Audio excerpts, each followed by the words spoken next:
references in. Pretty cool sign, but a lot to read and get through.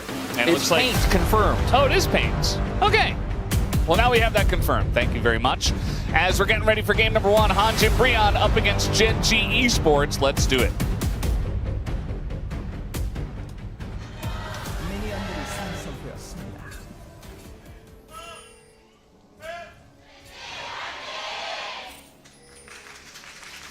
All right, match 23 already.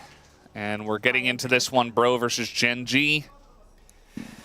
If we are to take this paint reference further, I think GenG's draft is a PNG file with like transparency layers. You know, it's very high quality. It's at least 3 megabytes. Whereas Bros is more of a kind of personal touch, handcrafted bitmap image from Paint. It's a BMP file, and we'll see. Because you know, to some people, they love that classic Paint touch. You know, it's a little bit less, you know, less Photoshop involved. You know, it's a little bit more kind of artsy in its own way. You're not using a lot of tools. See what this draft can get done, because I think it has a lot of holes in it. But if the right conditions are met, say Loki getting 2 kills in an early skirmish, or Caitlyn getting through this trough into the Ezreal 2-item spike without any problems, or, you know, some Jarvan, Nico synergy with Namgung. He's on a bit of a tear recently. I think he's made massive improvements since LCK Cup. They have a good lane here. This draft could work. And the Jace will generate a lead early. Just how much will that matter later on? Sometimes it gets you big damage numbers into the Sion lane at the post-game graph where you lost the game, but you did a lot of damage. I think that Casting is looking to do effective damage and get kills and assists with this pick outside of lane. But he's doing a great job in this early game into the Sion in these first few levels so far. You can see the amount of prio that they have down here. Teddy and Namgung just pushing in the wave. It's part of why Gideon was able to get in there for that early invade. And so far, I feel like, you know, a lot of people might be asking, well, what's going on with GenG? I do feel like some of the players individually are underperforming. Specifically, this guy right here, Canyon. We know what he's capable of, but last bunch of matches, I have not been very impressed. And he has been out-jungled. And Gideon, on a good day, is actually a very strong jungler, so you got to be careful. Yeah, Gideon actually gave Kanavi a bit of trouble in his opening match. Yeah. He had a really good start there. And with this early prio, it's a little bit tougher for Canyon. He is lurking in this brush, but will be seen. And Gideon does not have Smite, so we'll need some assistance. All right, we're already fighting as the net hits on a ruler. That's going to be a trade of flashes. Namgung going to get rulers, and Canyon's going in for this one, but there's 3 people hitting him. And Canyon going to have to flash. He's super low. He doesn't really have anywhere to go.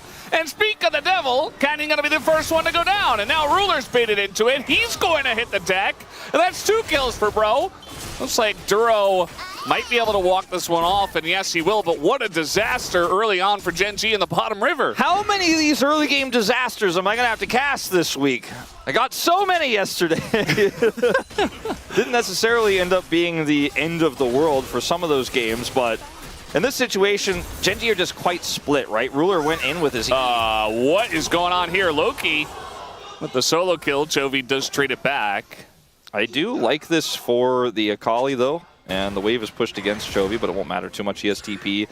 I like this for the Akali because look at the item difference here. The Hextech Alternator is going to be a pretty big spike for continuing to that threat, whereas Chovy's obviously going to take a little while longer to actually be like, okay, I got to kill. This really affects my lane. So it's also a little bit tough for Akali to have kill pressure pre-6, but he actually is able to go in the Shroud here, hit that 5-point strike, and Chovy looks at a sidestep here and still gets hit by the backflip. And Loki, he takes these.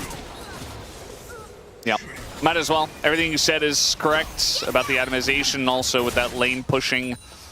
You know, deny a couple of minions. You can see that already Loki is doing pretty well in the CS department. You know, sometimes early on it can be difficult for the Akali, but instead he is going to have a small lead after Chovy does clear these up. We've had a few Akali solo kills into top Azir players. It has happened a lot. One of those Azir players was Chovy. Yes. Vikla was the one who killed him, I believe, was the first one that we had. And then Daystar against Scout. Yes. Right?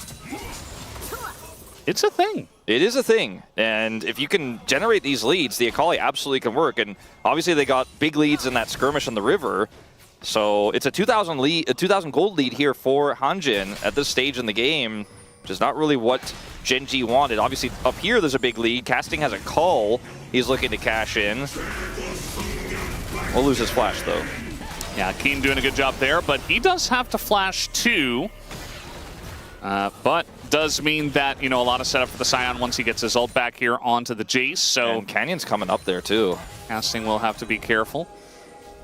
If he wants to keep putting this pressure on, he will be punished if he doesn't ward, and he has not. I think he realizes something is up. Great timing on this ward. Will be cleared instantly, but he will be safe and back away. And down here, Gideon is using that bottom side prio to get this first dragon. So a pretty strong start here, again, across the board for Bro. As we kind of skipped the replay, right? Because we had the solo kill in mid, or the trade of solo kills, I should say. Yeah. But really shifting forward really did a number on them, because he had to then flash away. Canyon wasn't in a good position, tried to link up. He tries to flash towards his teammates, but has just kind of put himself in a horrible position after that. So wasn't really a great angle for him either. And I think GenG just a little bit greedy with that setup there, trying to salvage that and turn it in. Basically just saying, we're better than you, our hands are better than you, we will win this. And Bro said no. Yeah, felt like the classic, exactly what you just described, right? It's like, we don't care what the position is, we are better, we're just gonna outplay you and win this one. They have a Xin Zhao, which should be good at early skirmishing, but again, if you play it that way, it's it's not going to end up looking good. Look at this difference here in farm between these junglers right now. It's a 20 CS lead here for Gideon at the moment. He's 800 gold ahead of Canyon. Canyon is starved. Yeah, I'm glad we were talking about the jungle gap we've been recently feeling between Canyon and other junglers, because immediately we jumped into a play where wasn't the best decision making. And Bro already 2,000 gold ahead, and that was at like 6 minutes. And continuing on until now. Also got that first Drake. The Grubs is getting Grubs, so I'm sure he's going to be looking for that in 30 seconds. Maybe they just get all the objectives and get the snowball rolling early. Yeah, I think that is the game plan right now. Akali already feeling fine in this game state. Not ahead of the Azir, but ahead of where Akali normally is. So a lot of power, a little bit faster than she would otherwise naturally have. Just going for the Gunblade here first. Already has the Vamp Scepter picked up. And things are looking great for Bro right now. Hextech plus Chemtech, so we're very technologically draking so far in this game, but see what the Soul ends up being. I think for Infernal Soul, feels massive, especially for the poke that Bro have. Also good for Ruler as well on the Ezreal. But Mountain Soul, really good for GenG with the front line that they have for this composition. So some big ones. It could just be Ocean, and we were like, well, it is what it is. Yeah. There's a Nami, she's wet, so. Yeah. From the ocean or the sea. We don't know exactly. I don't read the lore personally. What if Nami was from a lake, Valdez? We don't know. Yeah, could be, or a river. Probably not a river. That seems I don't think a little shallow, yeah. Yeah. A shoal, perhaps, but. Perhaps, yeah. This is Gideon Grubs, by the way, getting 3 Grubs. Denying them from the Azir. It's what he does. It's in the name. So, I predicted Hanwha Life Esports because I think that the matchup between Canyon and Kanavi is very Kanavi favored right now, especially in the early game. But I did not predict GenG to lose the early game to Gideon and the Bros. But right now, we're witnessing it. Canyon has caught up quite a bit in farm, so that's good news. Also, we've seen teams that are at the bottom of the standings in LCK get early leads. Like this happened to DNS at the time, DNF, all the time. Like they would have fantastic early games, they would win their lanes, and then mid-game would hit, and they would drop the ball in a couple team fights, and the game would just end in favor of the other team. That, that was very true of good old General Umpty as well in his early game pathing as a jungler. Ended up getting his team massive leads oftentimes, but sometimes unable to close them out back in the day. So, Bro, let's see if they hold the tradition of struggling in the mid-game fights against stronger teams. Is a bit of an ult here. Just pushing him out of the Shroud and saying, okay, you're not safe any longer. But Loki does get away for now, he's extremely low, and Chovy's getting some plates, so Loki kind of in an awkward spot here. He wants to try to maybe bait something, it looks like. He has not flashed yet, and he has his ult. It's just going to get a little bit of help with the wave, it looks like, and get it back in. Meanwhile, Gideon is like, I'm focused on PvE this game. I don't care about Canyon. I took his blue, I took the Drake, the Grubs, and all of the Scuttle Crabs, it feels like. And he almost has 1,000 gold to lead in the jungle this early on. It's kind of crazy. Is crazy. I mentioned moments ago that Canyon had caught up in the farm, and then Gideon got the whole map and is back ahead again, 20 CS. And I thought perhaps Gideon was going to try to collapse onto Chovy there because he had used his ultimate aggressively, didn't have it defensively, but I think that Akali is just too low, even with the ultimate there and flash available. Decides not to go for any crazy outplays. So Leandri's first, actually, into this draft of all drafts is a very Chovy move to go for this build. Yeah. What's next? Proto Belt? Rocket Belt? I assume so. Probably. Yeah. Gideon is down here.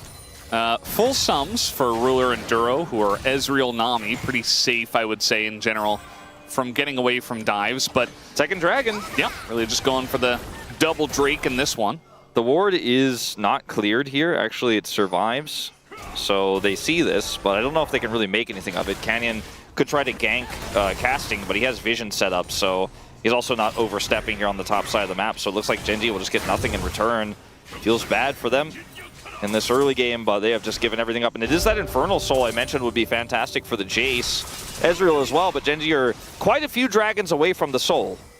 Each individual dragon would be massive for them, of course, as they get stats from that, but looking really good here for Hanjin Breon right now. Like, everything is turning up green in this one. Yeah, really does feel like they have a lot of control. Again, really just what I want to see is them be able to string it into a strong, decisive, controlled mid-game without making any big mistakes in team fights and getting GenG right back in the game because it's still in touching distance, even though Bro have gotten kind of everything in this early game. The game is not over just yet. If you took the nameplates off and you didn't know what team it was, you'd be like, well, this is a huge lead. It's a bit of an all-in. Going on once again. Chovy is going to take a ton of damage, but saves his ult. Has to flash away. But I think saving that ult for right at the end, after Akali had used everything, means that Chovy does get away this time. As Gideon is thinking about it. Could have flashed in with the ult. Yeah, I thought he was going to flash Cataclysm, but I think Chovy is just out of range. He doesn't like it with Canyon there either, and Loki is just too low health to commit further. But there's no objective to fight over, and so keeping your flashes, Jarvan, in this situation after a pretty even trade, you know, feels fine because you could use it in a team fight for a little bit of extra power where it matters more than this situation. I think Chovy played that brilliantly. He is in trouble, though. Once again, and now no flash on Chovy, and Gideon just tanks 4 turret shots, does not care, and they pick up the kill on a Chovy in mid. Just, Chovy was like, I guess that's over, and Gideon says it's not over till I say it's over. And you're a grub now. He pretty much was. Unfortunately, he was a voidling in this situation. Yeah. As Gideon has red smite, just drops it down. And goodbye, Chovy. He did not even have to flash for the Cataclysm. So doesn't use his flash.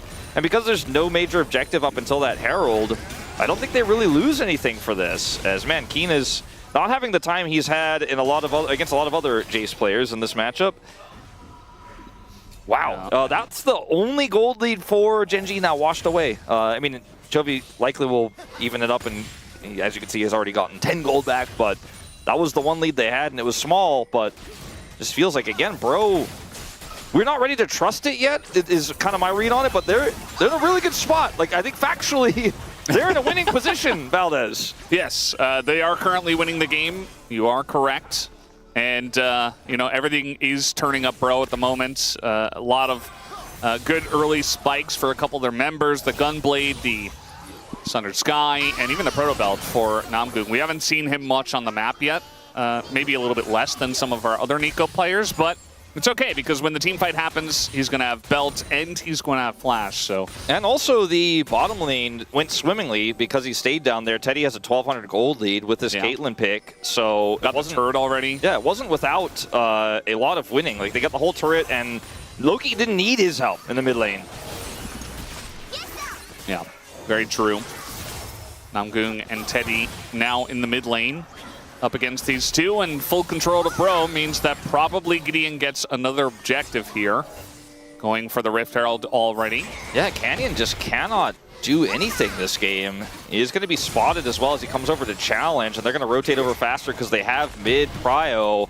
It's a risky fight for GenG to take. And we got some TPs from both of our mid laners as they're coming to join this fight, but already Canyon's so low and he gets killed by Namgung, and the objective is taken. At least GenG get the 1 kill, and Gideon is pretty low. They're going in on a Chovy though, who is totally isolated. At least he does get the 1 kill, but again, objective goes to Bro, and a relatively even fight means that Bro is still winning. Yeah, 2 for 2. Chovy with some heroics there, but it is not enough to make GenG walk away from this feeling favored at all. Ruler will get this shot blocked, but this is just mid-turret gone against this Akali, and maybe even more if GenG keep pushing up here. They've got to be careful. This turret is not long for this world. Ruler is chunked down to 20%. He's going to just clear this as quickly as he can. He gets the Rift Herald, that final shot there. But man, Canyon goes in super early here. They knew he was there. They had vision. Duro finds out as soon as they react to this. He's like, I see. But the traps here actually do a massive amount of work, and the Nami ultimate is really just... I mean, it's so low impact because there isn't any fault, because Ruler's really struggling to get in here and do damage. Chovy is the one who finally gets in there, barely is able to take out Gideon, by the way. And then the rest of the team has to kind of surf their way through those traps and get out. Yeah. They do, but it's a 2 for 2, but the lead is already there for Bro. It's bigger now. They got the turret in mid.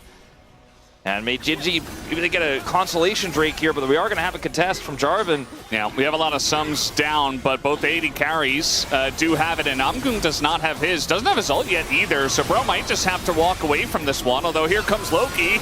As I say that, it is going to go over to the side of GenG, but this fight is looking okay for both. A lot of low health bars on their side, and also Teddy has gone down. Loki going a little bit too deep, and they force that fight from behind down a lot of sums. And also the Drake goes to GenG. Yeah, Keen did a lot in that fight by using his stats defensively and being in the face of Bro. And unfortunately, Teddy was on the wrong end of that as he was able to block the CC with his ultimate and get on top of the Caitlyn. And then also was just very tanky. And so even though he died, he did so much work in the fight. And look at Keen's positioning the entire time. Namgung doesn't have his ultimate, doesn't have the ability to get in and close the gap onto true carries here, as Loki is the one who really starts the fight on the right side. But look at Keen here. He's able to avoid the ultimate from Namgung and get on top of Teddy, who has to then barrier, but he still ends up dying. And Keen is very happy to die for this exchange. Yeah, the fight on the Rift Heralds, Loki got in early and did a ton of damage to Canyon before, you know, the rest of Canyon's team could even make it into the pit. That time around, Loki went all in onto Duro, who just bubbled him and flashed away. And then Loki used his last bit of mobility to get in onto the Xinjiao again. But at that point, you know, he was alone and didn't have the damage because he had used everything. So it was kind of very forced from the side of Bro, it felt like. And they did get punished for it. So they got to be careful, even though they're still technically in the lead. And you'd see the group up here for Bro into the Scion. Is it really going to lead to anything? Because Keen is Scion, he has Flash, he has ult back. So it's really difficult to actually do anything to him. Lane assignments here really strong for GenG because they have their power on the bottom side of the map right now. There's a lot of plates to potentially grab down there. See how many they can get as Teddy is also coming over. It looks like they may even just look for a straight up contest of this siege of the turret. And it looks like Chovy will get one plate and then leave. Yeah, does a lot of damage to Loki. A little bit of help there from Duro. Also got the overgrowth on the turret, so feeling pretty good. Chovy already level 13 and feels very tanky with the grasp. Even with the Leandries that he did pick up, is going to help him survive against this burst damage from the Akali. Namgung doesn't have Flash. I think he really desperately needs it here if they want to try to fight this, but he just doesn't have it yet. I mean, Bro are down a member right now, and in goes Chovy. That's going to be the end of Loki. Namgung as well, also forcing it under the turret. We got a TP now from the Jace. At least they're able to get that kill onto Chovy. I don't think this is worth it for Bro, though. They ended up using a lot. The kill goes over to a Jarvan, who's already on 2 items and has 4 kills already. And, you know, 2 plates do go down, but they don't get any, like, they were able to defend that with less members than what GenG had, but they didn't actually get anything cross-map, as Keen is, meanwhile, just putting massive work into this top side turret.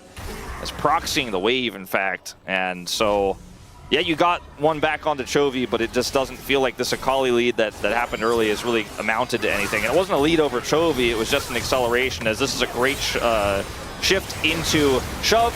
And Gideon is able to hold him under the tower there with a nice stun. Really well played by him, but committing the TP here means Keen is just like, what? Thank you. Yeah, just getting tankier and tankier on the Scion, eventually trying to make the Akali and the Jace feel pretty useless. The Akali is already starting to feel pretty useless because of the grasp. You mentioned from Chovy, he's just so much tankier. And obviously the belt helps as well. It's a lot of health on that item. Very difficult to burst him down, and that's the counter pick Akali they went for. And he had a great early laning phase. Against Chovy, like we'll say, nice job, but outside of the lane is not able to make the same impact, and Keen's now picked up a gold lead here on this Scion. And the team fighting definitely leaving us a little bit wanting on the bro side of things. And if they lose this next dragon, even if they are still ahead on gold, I don't think they're ahead in this game at all, because the scaling elements in this draft here for GenG are pretty immaculate, especially when you add 2 extra Infernal Dragons worth of stats on top of it. Loki trying to bait this, it looks like, as he is, well, he baited it.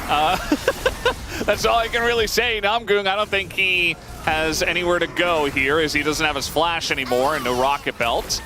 And maybe with the root, he gets away? No. You know what, I'm going to say it.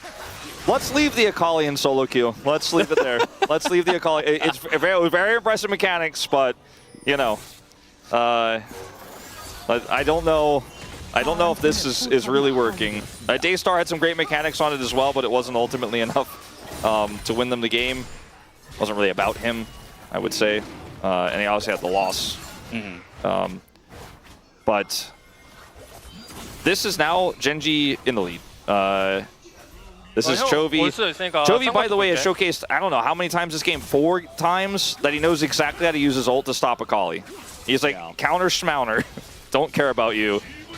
He also said at the very beginning of the clip, I'm pretty sure, that I'm going to fight this because you can come up to the top lane. I think he was talking to Keen, and essentially, you know, he knew he had the support as well. So he goes in for a hard trade, and, you know, maybe Loki also miscalculated it because it was essentially a solo kill, and it didn't really matter that Keen was there. But pretty rough stuff, and Chovy still up a level. Still very tanky, well, still winning trades 1v1. The Azir started to get a little bit of a lead from that scrappy fight that GenG took, but also from the laning phase, he started to end up getting a pretty significant CS lead, especially in sides. And when you're the Akali that's behind, I get it, because you're like, I need to be ahead. I need to force fights. I need to find people. I need to kill them. I am the counter pick. I have the hands for this. But when you try to force it a few times and then you're 1 in 5, you've done a disservice to your team rather than fixed the problem. And now Chovy is no longer like 400 gold ahead. He's 2,000 gold ahead. And he's even more difficult to kill now. And he's working on his Nashor's Tooth, 3rd item here. And they have their eyes on Baron. I mean, it's a Leandri's that he's picked up here. He's got a lot of damage for this Baron if they wanted to take it. We're not going to do it just yet, but it is definitely on the cards here. And Bro have kind of done what we were alluding to might happen. Yeah. We didn't want to say that it was going to happen for sure, because it looked really good for them. The early game was phenomenal. I mean, Canyon's still 1,500 gold behind, but the team fighting and some of the setups or movements around the map, some of the scraps that Bro have committed to, have really missed the mark, especially that dragon fight. I think that's the one they're going to regret the most. Yeah, absolutely. As you see, they're trying to dive the turret now. Namgung does not have his flash, and they're not quite able to lock down that pesky Nico, but at the end of the day, they're still able to push through and take the middle turret. Still no gold lead for GenG, but as you mentioned before, they're definitely still in the lead at this point with the 2 Infernal Drakes and their comp and a very fed Chovy. That's definitely where you want your gold. And yeah, I mean, what makes a truly good team is a team that can play all the different stages of the game.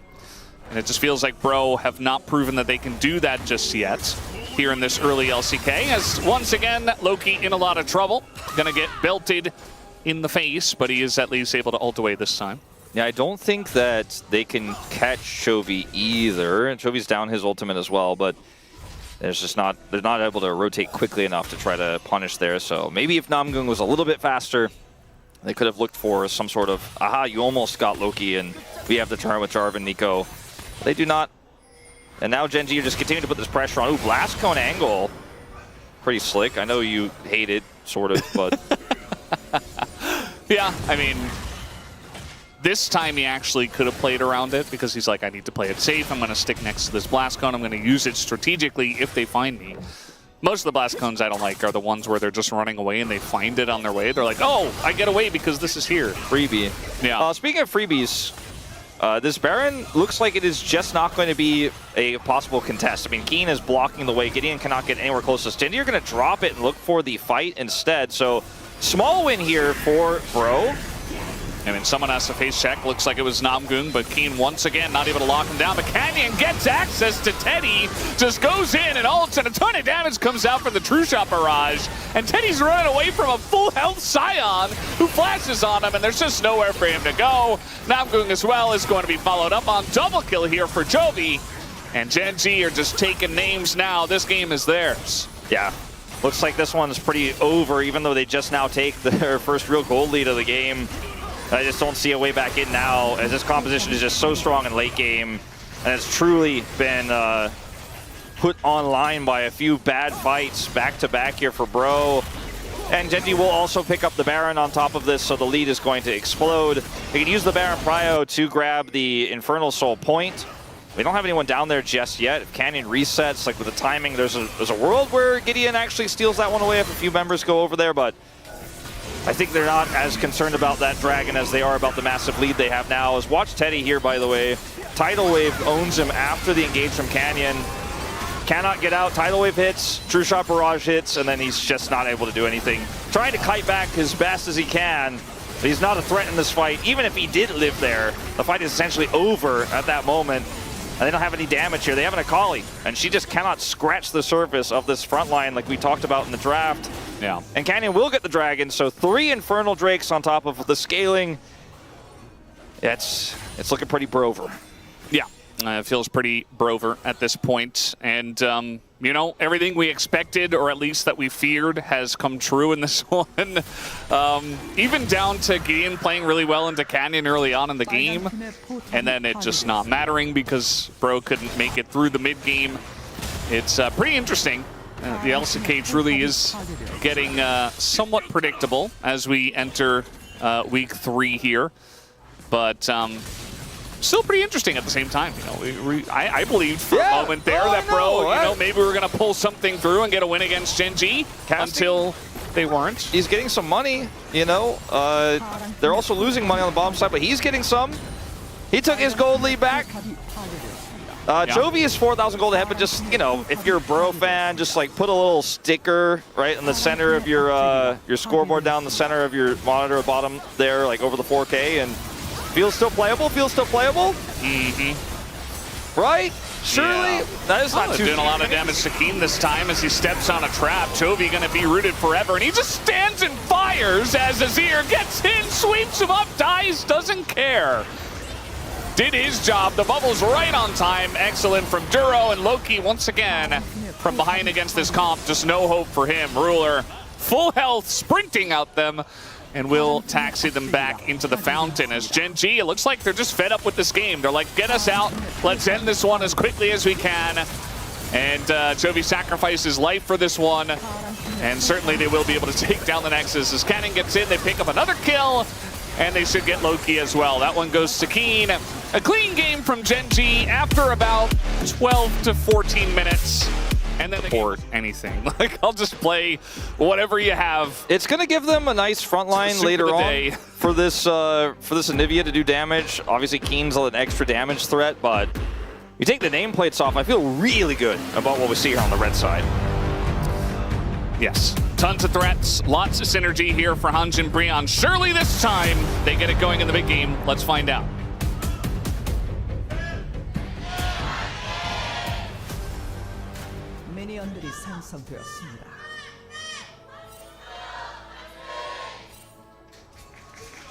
All right, game number 2. and hoping that we make it to a game number 3. Although our second series of the day definitely could get a bit Fiesta-y, depending on how Life Esports are feeling, up against, of course, the DN Supers. Yeah, it's, I just don't even want to predict. I mean, I did predict because we had to. Part of our jobs, yes. Yeah.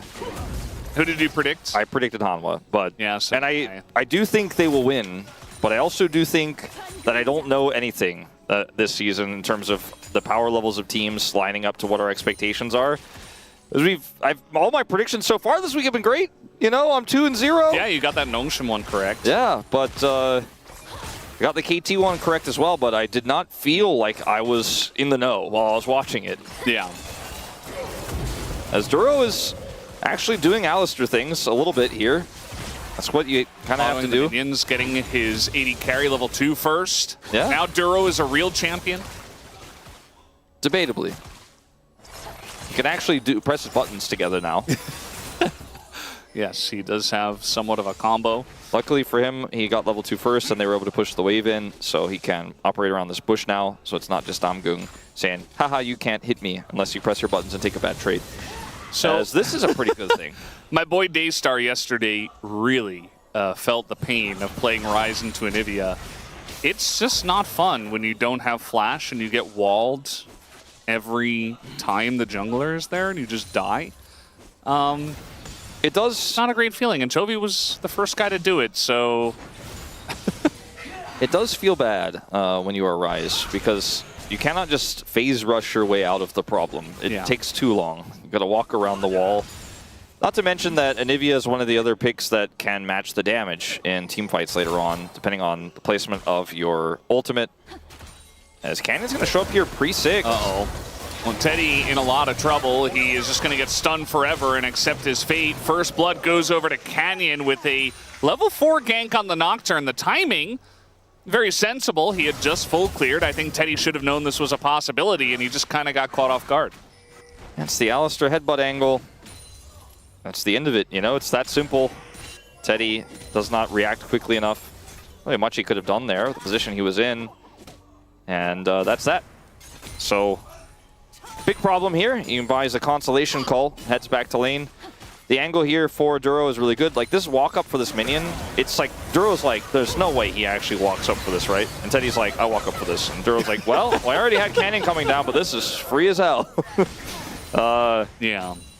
I mean, like, again, Teddy didn't know the gank was coming, but like you said, could have probably sussed it out with the winning lane they had down there. The timing, the Alistair playing aggressively on the final minion, like, I think you just have to respect it, As casting is okay because he's Zambessa and has 8,000 dashes, but Canyon making his presence felt kind of everywhere around the map. Feels very good that he's able to get a good start. And, I mean, Bro got an excellent start in game 1, and if they still lost that one, and GenG get a better start this time, I do worry for their chances. Let's not trivialize the game state at 4 minutes, But that's what I'm all about. I know. That's what I'm trying to be a little bit more cup half full, even if it's like so difficult without Mauhaus, isn't it? Yeah, I'm trying to kind of look at his past. It's only a 6,000 gold lead, type of calls that we'd like try to give hope.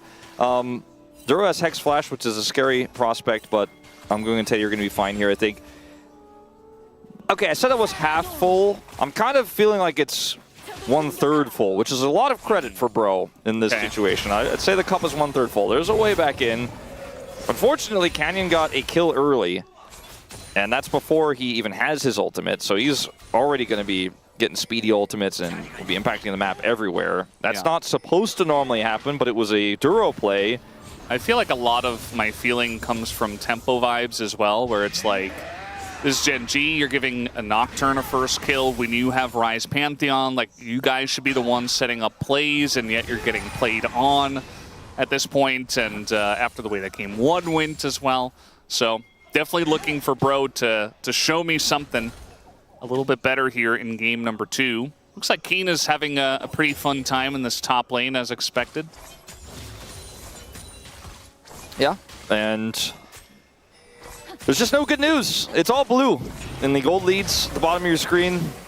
And this bottom lane was supposed to be in good shape, but they don't even get the Cole cash out advantage later on since Ruler also bought one. And this is going to be a composition that ages very well. On both sides, you could say. The Xayah scales really well. The Ryze can impact the map, but... All right, going in on the Mini-Gnar is casting, but Canyon is nearby. Both junglers level 5, so kind of an awkward time. It looks like they wanted to fight for the Scuttle Crab for level 6. As casting might just have to flash here as he's getting extremely low. Wants to hold on to it, and he will be able to, just barely. The shield coming in clutch there as Ruler, a bit of a greedy back, but I don't think he gets punished here. Feathers. Going to take a bunch of damage. They do want to force some kind of a summoner, but he's not going to budge on that front. Yeah, that's Ruler for you. He knows that he can back there probably. Unfortunately, does end up in a pretty bad spot health-wise, despite not having to use the summoners. He's like, I can get out of this. You can, but does it mean we'll be able to get this cannon, I think, pretty easily. And nothing will really come of this. As Duro shows back up. And he's got, like, gets the heal there from Duro. Almost doesn't even have to back, but will do so. He actually stopped it. He did stop it. You saw it coming, Wolf. Yeah. He's like, no, I'm totally safe. It's not going to give a play. Lulu, they have no pressure on me. I'm chilling. And he's, like, the thing about the Yunara in these types of fights, too, is he, as long as he's not polymorphed, he will press R and do oodles of damage in the 2v2. With a little bit of help from Duro. So I don't think there's really anything Bro could have done. They are going to use that prio, though, to start this dragon. And Canyon is a little bit too far away. Duro's going to give vision for potential paranoia, but I don't think it's wise to commit. And they agree. So an earlier Infernal Drake will be on the cards here. And that, Bro, is how you give up a dragon when you're not in position for it and you have other things going for you. There you go. This one, obviously, a very different situation with being the first Drake, but still. A lot of longswords on the Bro side. You notice that? A lot of longswords. They're very close together, too. They're kind of stacking there. Trying to build an Iron Throne on the top side. Yeah. Pretty like interesting. Just like it's quite wild to see. Yeah. Nothing related to the gameplay really at all, and quite normal when you're in that awkward spot where you have to buy the 3 long swords. Everybody's done it, but it just looks very funny. It's a lot of damage. Attack damage specifically. Yeah, and the swords are long. Trying to take the grubs here. This time it's Canyon grubs, not Gideon grubs. Gideon has ult, but they do not have prio in mid. Like, he and Loki could have just kind of leapfrogged their way into the pit. Especially with Lulu coming up, I kind of thought maybe they were going to make a play for this. Instead, they just give it up. I think part of it is because Keen has so much prio on the top side that it's just not a fair fight. And casting is, you know, he got counterpicked, but he is pretty massively behind in CS right now. And I believe he got the counter pick, right? He had the opportunity to pick something like a Vayne, like a Kennen, something that could have done better. And then he put his hands on his head and said, oh no, I don't want to do this. And, well. Oh no. Trying to set up the play. Gideon is here. Gets the speed up. With double buff. Just going to get ulted into the wall. And now Paranoia is coming up. We got a Realm Warp as well. Essentially just Loki trying to say you're not allowed to fight this. Trying to take down Canyon. They're not going to be able to, though. There's all 3 members of Bro up here, not able to finish the job. Chovy's like, cool. More farm for me. I'm 20 CS up, by the way. I will take an additional plate. Thank you. Yeah, you know, he did opt into this. I kind of forgot about that, actually. And also is not having a great time, and also missed the ultimate, which I think if he hits that ultimate, this gank from Gideon works out, and they end up getting a big win. Instead, like, they triple down on it with the Realm Warp, and almost felt like I could hear from here casting screaming, God, I hope Teddy and Namgung are also in that Realm Warp. That was just never going to be enough damage to kill Keen, who doesn't even have to flash, by the way, to escape. And Chovy doesn't need to teleport to defend him. And same with Canyon as well. I mean, that was technically the first Paranoia of the game, so it's not like huge value, but you get in there, you make sure your Nara's safe, and he kind of does his job in that manner, but not getting a kill or anything like that can be difficult, but they're going for Teddy. They're going to get the Feather Storm this time. Teddy does react on time. Yeah, the Observer's showcasing that a lot of, not summoners, but a lot of ultimates, rather, are on cooldown here for Bro, whereas the Paranoia is on an incredibly low cooldown, and it's just not a fight that Bro can take in that scrap down the bottom side. Gideon couldn't ult in, and there's no Realm Warp for Loki, so Global Power is turned off for the moment for Bro. And Hanj and Brion really going to struggle to get through this mid-game now. They've got a lot of control vision in the river. They're going to have to just sit back and try to scale up here and hope that, you know, the compositional strengths they have can be enough here. They're only 2,000 gold behind to Mauhaus it, but... Yeah. I mean, GenG came back from a deficit of around that number last game. They even went up to, like, I think almost 4,000 down last game. And so... it is possible. The weaknesses we saw in GenG's comp were in how the Nocturne was going to struggle early. Got first blood, by the way. And the Alistar, which wasn't going to have a good time in the lane, set up first blood, by the way. So I do think that GenG are in a pretty good spot now. You know, there was no issues with what this draft does later on with a lead early in our calculations. So that's kind of, you know, what's the opposite of optimism? Pessimism? I don't know. There's not supposed to. It's not supposed to be a thing. Bregativity. Bregativity. Yeah. So it's only supposed to be positive things. Bregativity is not real. Yeah, it doesn't quite work. So maybe I just need to look into reshaping my viewpoint of this game state. We need some professional help with these puns. Maybe Degon can help us out. Yeah, can Degon draw something quickly to give me inspiration? I want him to draw it because then otherwise I don't want him to be talking. He has to get his microphone on. There's going to be a bunch of people running around back then and trying to get him mic'd up properly. And, you know, just draw something inspiring for us, Degon. You've got, you know, 20 minutes before Bro potentially gets 2-0'd here to give us the reason why, you know, this is a good thing for Bro. Teddy's going to cash his cull out and 3 more minions. So he'll put a significant dent in the deficit there. This is not great for Bro, but they already got the first dragon, so it's not 2 Drakes for GenG. Right?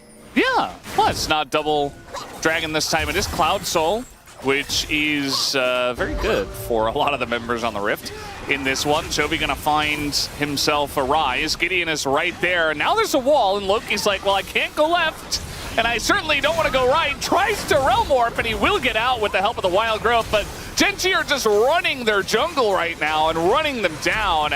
Even Gideon going to have to flash out of this one. So 3 summoners gained, 2 ultimates. And Jovi's just like, well, back to business as usual. We'll kill those red dots on the minimap and try to get some more plate gold. Back to it. Back to it then. Okay, we have a couple of good ones. No Brope. Okay. Like, no hope, yeah. Houston, we have a problem. A problem, yeah. A problem? Yes. Maybe he's British. Ox would probably say it like that.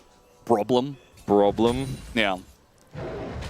Yeah. Degon's trying to say no problemo right now, but... Duro's here. He's trying to make a play here on the casting, who does have flash. Tries to call the bluff and flash him. But now they've pushed very far. Keen flashes to the bush. I think eventually he just gets rooted and killed. His casting goes in, and Loki picks that one up. Teddy, at least, forced to barrier and Feather Storm against just Ruler. Ruler, who didn't use Sums, who almost won a 1v2. Yeah. That's not... That's not how that's good possible. news. The good news is they killed the Gnar on the top side. It's a 1-to-1 kill score. Don't look at the gold leads in any of these lanes. Just look at the kills. 1-to-1. Dead even game. That's what you know. A lot of my non-esports friends say. Like, so that's what I should read on the scoreboard, right? So it's like basically, the team with more is winning. Sometimes. You know, yesterday people were losing their mind in chat when you guys were talking about how like it's crazy they don't have a gold lead for like the majority of that game. Yeah. They're like, how is this possible? It's like 11-5 in the kills. This can't be. Yeah, it turns out there are more than one way to get gold. More than one ways. There's more than one way. Anyway. You made your way. Yeah, I made my way through that. You found your way at the end of the day. Yeah, just like Slayer's boxer, I'm a man of one way. All right. That's going to be Herald. I have commentated too many games like this week already. It's putting a number on me, Valdez. Yeah. And it's day 2 of this week. Sometimes that's the way it goes. Namgung does not have flash, and so he's forced to wild growth himself, and that's going to mean Loki has to flash away. They don't get any kills, but again, as we've been talking about, you can get gold in many other ways.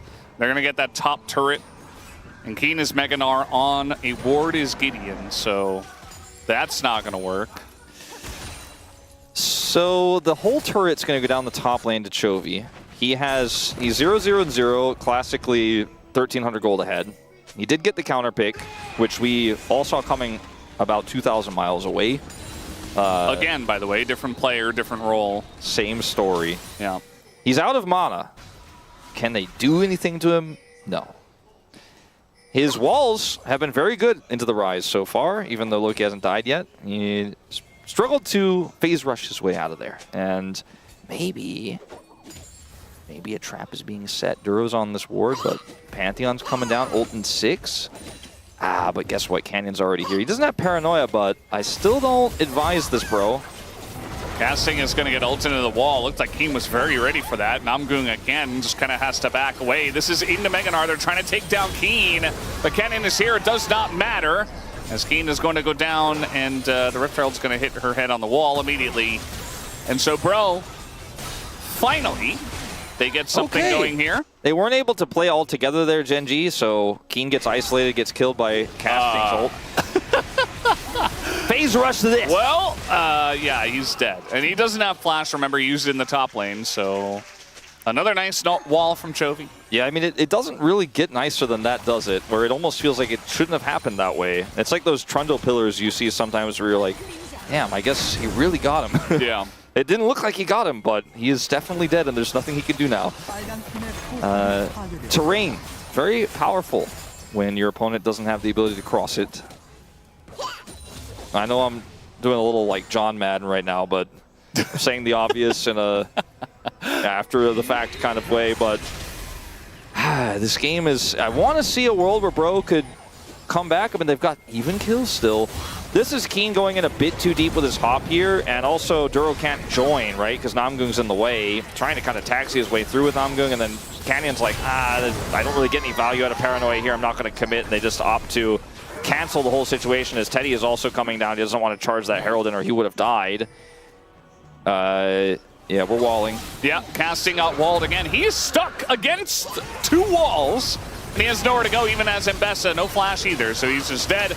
And now we got a wild growth on 3 people, but Gideon is alone against 5. So a couple of kills go the way of GenG as they get him down in the bottom lane. Yeah, in a lot of other games, walling can get you banned. It's illegal. In fact, walling as a Nivea to mess up minion pathing could have gotten you banned once upon a time. But walling the way Chovy is doing it just looks like an architect, you know? He looks like he'd build a tight wall in StarCraft Brood War. No Zerglings getting through. Yeah. No Ryze getting through in this game. No Mbessa getting through. He's had one of the most impressive 1-0-2 Anivia games that we've ever seen. And this is the first one. It's like, I got this Cloud Rift. That's disgusting. That's so gross. That was a crow. What is that? Another one, by the way. What is that damage? Chovy flashes. He's so dead. He has egg. He does have egg, but the rest of the team is a little too low and nobody else is there. So it's going to be the shutdown going to Gideon. All right, please show the other wall on the Casting, though. I want to see that one again, too. It might not, because the moment has passed, but that was that wall, the angle, like it like basically went from the inside of the wall to push him down. As they're going in on a Gideon, no flash on him, and yeah, eventually he just dies. Nowhere really to go, just gets caught by a lot of CC. Maybe you were right when you assessed the game state at 4 minutes. Maybe I should have listened. Maybe I should have just said, you know what? Guess we'll call it a day. I don't have anything for you guys. I don't, you know, there's cup half full, there's cup third full, and then there's like, maybe there's a drop in the cup? But I think people would call me out if I said that in this particular case. You know, I've got my integrity to think of. Yeah, it's kind of like when you do the dishes and they've been drying for a while, but there's still like a tiny little bit left on the cup. Yeah, you like get your drying rack or your drying rag, and you're like, just tap this real quick and put it away because I got other stuff to do. I'm not going to come back later and watch it dry. Yeah. The worst is when you get the water spot, and then you get accused of not properly washing the dishes, or someone comes over to your house. You know, that's one of my biggest pet peeves when someone comes over and you've got like on a spoon or on a cup or something, there's just a water spot there, and someone's like, oh, I think this isn't clean. And I'm like, it's a water spot, relax. Do you tell them that? You're like, it's a water spot? You let them know? No, I immediately cave and go, oh, I'm sorry, I'll get you another one. My bad. But inside, you're like... But inside, I'm like, you will not be coming back to my house. I can tell you don't do the dishes. Yeah. I can tell you don't put the dishes away. Well, there was a time when we used to go to Wolf's house. Good times. It was fun. Good times.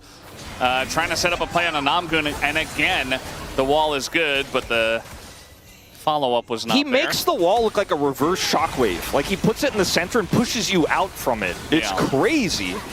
It's absolutely insane. And now they're just sieging up without Baron, this inner turret. And Bro are waiting for an opportunity. A opportunity, perhaps. Yeah. I hope Degon is not feeling too melon-brawly. Thank you for that one. They're trying to get in on the Ruler now, who's just going to ult away. And now they got Duro in the front line and playing this one front to back. In goes Canyon. A nice ult here from Casting to get into the back line. I say that, but immediately he just dies. So maybe not the best of ults we've ever seen. Follow up from Duro just to die. But the stun does go in onto Gideon, so that's a trade of kills. And now Namgung might be following up here. Lots of damage going in from Chovy, but not quite able to finish him off. He escaped both times despite the wall. I want to point out the previous wall before that one, though, where it was another really impressive wall by Chovy, where he walled out Ruler, who's 5-0-2, to make sure he's more likely to get a unanimous POM. He really has thought of everything. Stay away, Ruler. This is my game. I had a 4,000 gold lead on this year. It was all about me. I have an insane farm lead. As, this is, it looks like maybe an overextension here because everyone's kind of split up. Like, Chovy completes his back, but he has TP. So watch Ruler. Chovy says, my game, baby. Nice ult, but, you know, I don't think you're the main character tonight. Sorry. And then, Gideon dies. And then Namgung almost dies, which is pretty insane. Chovy, he's pretty good. It does feel like, you know, what you were leading into when we started the day of usually when a team like this loses a series where they are favored, they come back with a vengeance. Chovy specifically looks like he is quite vengeful today. Yeah, he didn't look all too happy, to be honest, when I saw him in his seat, and maybe he was just really focused on making sure they got the win tonight. And he's playing excellently. You can tell the rest of the team also following up on that. And now they have a 10,000 gold lead and Baron. So GenG just doing GenG things after getting, you know, frankly embarrassed by Bro the last time we saw, you know, the 0-2 against Bro and also against DK recently. So GenG have a lot of making up to do in their minds, I'm sure, and this is definitely a good way to get it done. They were behind in game 1, but at least they won. And they don't have a loss in the column. They were ahead, and it turned out a little bit differently. Another wall, by the way. Yeah. Using the inhibitor against him as well. Trying to get on top of Ruler here. Actually, the combo very nice on a Ruler, but the shields come through. They finally do get him. But Chovy is the real threat, I would imagine, as Canyon frontlining. The wall is gigantic again, and Chovy is just tanking everything. They eventually do get on top of him, and Chovy will be forced to flash away. Casting. Oh, he actually gets the kill right before Meganar. That's kind of unfortunate for Keen, and now Chovy's in a bit of trouble. On the run here from Casting, who does get the egg. Canyon flashes the wall, and with the fear and the front line, may have just saved Chovy's life, and Casting is not very long for the world. It's not a clean fight, but GenG will still win it. Yeah, Chovy, I don't think needs to come up here to secure this inhibitor. The Cannon minion will do it alone. He's just going to go get CS because it's Chovy. This wall is fantastic, right? They have such good siege here. The problem is that Ruler gets caught, and he does not have really the ability to escape. Flash is late, and so then they go into the back line here, but Teddy's still alive. He pumps out a lot of damage in this fight. Chovy also does, by the way, insane amounts of damage. Crazy here. And Casting has that great play as well to snap back and grab the kill. Right there. But Chovy has egg. So, you know, watch also this Q from Chovy as he waits for the dashes from Casting. And Canyon saying, get down, Mr. President. Look at this. He's like, all right, you used all the dashes. Now I stun you and kill you. Yeah. No, he was ready for that. And, again, not the cleanest fight, but at the end Look of the at day, Chovy's face, by the way. He's not angry anymore. He's having fun now. Little smirking. Small smirk. Yeah. Well, this game is still ongoing. Technically speaking. Bro, I have 3 items for Teddy. I know it's a whole item under Ruler. We had the graphic earlier, but he's got 3 now. Rise will eventually actualize. Is it really actualizing if you're this far behind, or is it like, what's the opposite of actual? Like, maybe it's more just like fake visualizing, and you know, they always say to visualize a positive situation. That's what we've been trying to do. You know, yeah, that's what. Maybe he's like visualizing an actualizer, but that's what Degon's doing right now, I think. This time it's just not coming true. He's listened to all the gurus, and now we have belts on Anivia. He's got to get closer to hit those walls. Yeah, I mean, he hit that one. It's nice tech. I mean, all these champions where we see Rocket Belt nowadays, where we never used to see them before, I'm like, oh, you know, like, he got a little close. That was good. Or he, like, escaped a little bit because of it. Yeah. So much utility out of that item outside of the stats. As pressing the paranoia button just to scare them. They are scared, I think. But they will hold their ground firmly as they lose this inhibitor turret. For Bro, you just gotta have to hope that they make a mistake. That's all you could really do. And you were able to sort of win a fight in the bottom lane. I mean, I think for Bro, that's as close to winning a fight as you're gonna get. You defended your Nexus. The game didn't end. Chovy also bought a very dangerous book. Randomins. Oh, no. Like, no, stop all those items from coming on the left side of the screen. It's like, there's also this is bad. Also, Chovy has 23,000 damage. All right, look, we're trying to be positive over here. We're trying to be positive. We're bringing the positivity. Yeah. That's what we're trying to do, production. Can we change the tone a little bit? Come on. They're not on the same page with us, unfortunately, today. Usually they are. Here's the Rocket Belt synergy. This time the wall. Is that the first wall he's missed this game? Feels like it. First one we've seen at least front and center. Well, we went for it very aggressively. We got a Realm Warp this time. That's right on top of Duro. They are trying to isolate Ruler from Chovy, as now Chovy going to put down a wall on the other side, and he does get ulted by Casting. Meanwhile, Ruler takes out Loki, and then Ruler takes out Casting, and Keen is just keeping everybody else busy. So at the end of the day, a lot utilized to try to get on top of Ruler, but then it was Chovy, and it was a little bit split. And now they're trying to get out of here with a bunch of backs. They might be able to do so as Chovy TP'd in to try to end this game, and he might just wall them out. This is actually just so troll, but it's actually smart, like really actually smart. Yeah. But it is also actually very, very funny. All right. I mean, not if you're a Bro fan, that's sad. Oh, here we go again. Rocket Belt and Teddy. Okay, they're going to flash on top of Ruler here. They take him out. But they have not taken out Chovy, which is really the main problem. He gets the GA out of the Pantheon, and then he gets the stun on the other, and Canyon's like, all right, I'll take the kills. That's cool. Does get the kill on a Gideon as well, but now Casting and Loki have respawned. Yeah, they're going to have to back away here unless Chovy's pretty low on mana, but, I mean, he does have a fully stacked Seraphs, so he's got a decent amount of mana. Chovy is like, yeah, no, it is actually an assassin champion. Yeah, you take electrocute, and then you see somebody, you wall them, and they blow up. It works really well when you're 4,000 plus gold ahead as well. It's quite quite good. As Casting is able to finally cross the wall. You see that GenG are taking the Baron in live, but they don't have enough damage to take out Chovy. Keen is 1v3ing over here, as Teddy just does not have the damage just yet to really punish him. And Teddy gets walled here. Gideon, really nice save.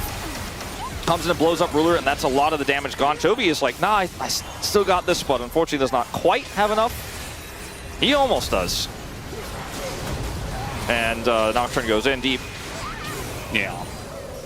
They get the respawns. Second Canyon shows up. It's kind of just Brover from there. And GenG did get that Cloud Soul. They have Baron. Chovy has Egg, so it's kind of a problem. Okay, try to kill him. For Optimism here, though. Couple of inhibitors are up, and they can try to just defend mid. And then what? With the inhibitors defending the other lanes. I'm trying to see what, you know, I'm kind of getting on point. So what's going to happen is Chovy one time is going to rocket belt forward. He's going to get immediately public execution by Casting, and then the follow-up from Gideon. Oh, I thought you were going to say he was going to perfectly wall a flashless Teddy and kill him. But no, that wouldn't happen. Okay. See, missed his wall right there. All right, yeah. Yeah. No, there's still a chance. And this turret, it's trying its best. There's the rocket belt. Loki, though, does more damage to Chovy than he does to him. As Gideon goes in alone, and the Paranoia does a very effective job at zoning them. And the flash wall this time is very nice. And that's going to get everybody up against the wall. As Casting did at least get in and stop the ult of the Inavia, but it's really just a consolation prize. This Nexus is going to go down, and GenG, not fooling around this time, do pick up the 2-0 on